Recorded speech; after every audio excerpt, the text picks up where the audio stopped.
Then I heard him, a low growl, more human than beast, yet utterly monstrous. "Little bird," he rasped, his voice like gravel scraping on rock. "So plump, so tender." My blood ran cold. Him. He'd been watching me for days. A shadow in the periphery, a sickness in the air. I'd seen the glint in his eye, the way his tongue darted out, a sick hunger. He wasn't just some hunter. He was the kind that enjoyed hunting the most dangerous game.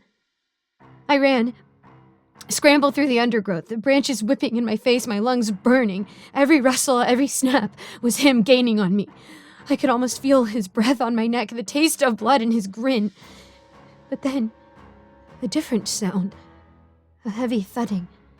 The ground shaking. And that musky scent, stronger now. It wasn't human. Not quite. I risked a glance back. He was there, a looming silhouette, gaining. And beside him, oh gosh, a bear. Massive, shaggy, its eyes glinting with a different kind of hunger. The man chuckled, a wet, disgusting sound. "I lost my taste for chicken long ago, little bird. But I bet you're delicious." My stomach churned. My mind raced, trying to make sense of it, but there was no sense, only terror. One wanted to tear me apart and eat me, and the other, the bear's lumbering gait, its low rumbling growl, it wasn't the same hunger as the man's. It was something else entirely. I stumbled, roots snagging my feet. The man lunged. I screamed. A raw, ragged sound and threw myself sideways. His fingers brushed my arm, cold and clammy. The bear roared, a sound that vibrated through my very bones, and lunged too. Not at me. At the man. They collided in a blur of fur and flailing limbs, a sickening crack. The man cried out, a strangled gurgle. I didn't wait. I ran harder, faster, my legs pumping, my breath coming in ragged gasps. The sounds of their struggle faded, replaced by the pounding of my own heart in my ears. I didn't know where I was going, just that I had to keep moving. The forest was a maze, a dark, suffocating trap. My side ached, a sharp, burning pain. My vision blurred. I was going to collapse. I was going to die out here. And then, a rustle behind me. Not the heavy thud of the bear, nor the slithering malice of the man. Lighter, quicker. I spun around, my breath catching. Nothing. Just the shadows dancing between the trees. But the feeling lingered, of being watched, of being followed. I started running again, a new panic gripping me. Was the man still alive? Was the bear? Or was it something else? Something the forest had conjured from my fear. Suddenly, the ground gave way beneath me. I tumbled, rolling down a steep embankment, thorns tearing at my skin, branches cracking against my body. I landed with a jarring thump, my head hitting something hard. Darkness.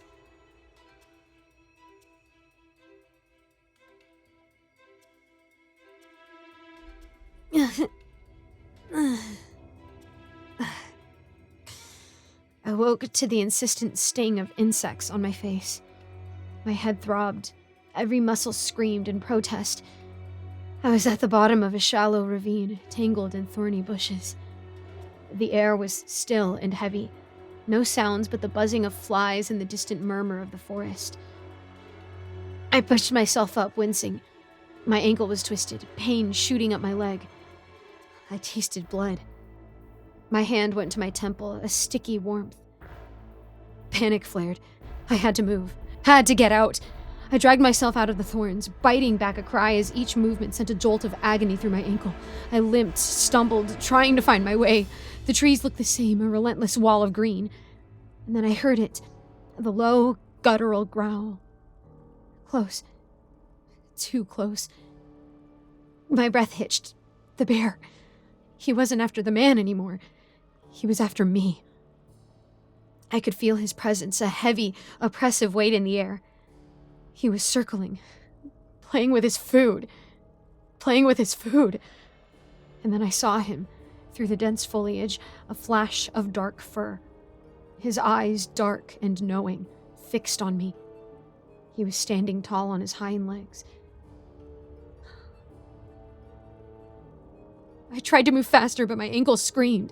He stalked closer, a slow, deliberate advance. His massive head swung from side to side, sniffing the air.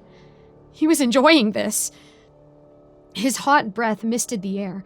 I could smell him now, a rich, earthy scent, like damp soil and wild power. He lowered his head, nudging my leg. Not aggressively, almost tenderly. My mind reeled. This wasn't a predator. This was something else. He rumbled, a deep, resonant sound that vibrated through my chest. He pushed me again, gently guiding me, away from the way I was going, deeper into the trees. I stumbled, falling against a thick tree trunk.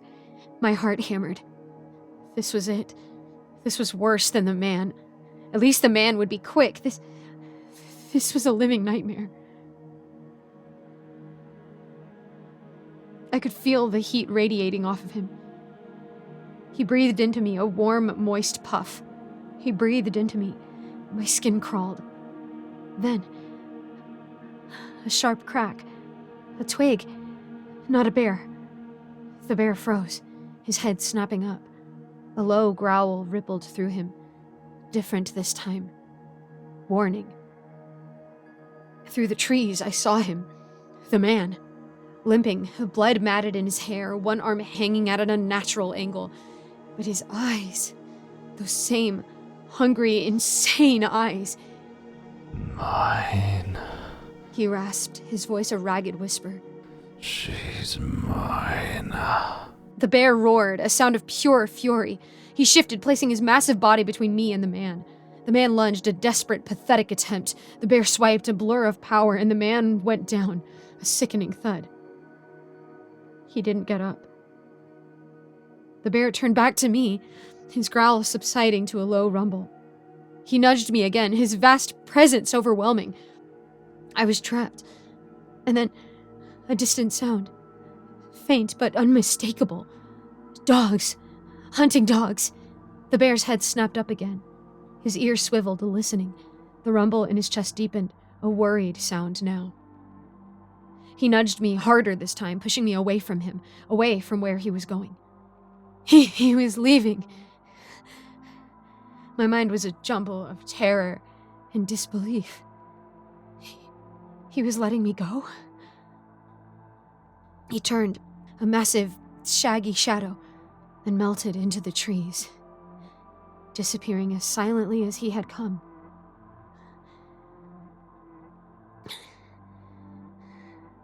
I lay there, trembling, listening to the fading sounds of the dogs in the silence of the forest. Alone, alive, barely. The man was dead. The bear was gone. I was bleeding, bruised and broken. But I was alive.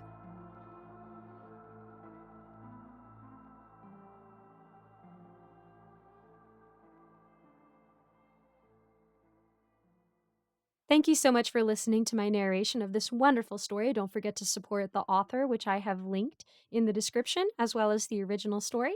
And I just want to give a quick shout out to my patrons, Scott, Old Penguin, Ellie Hutmeyer, Mr. Sankofa, Austin My Love, Rinku Star, William Hartley, Cupcake Hips, Alonzo, Icy Narrates, Jesse Hartley, Eric Cifuentes, Lawrence Wallen, and Melissa Perez.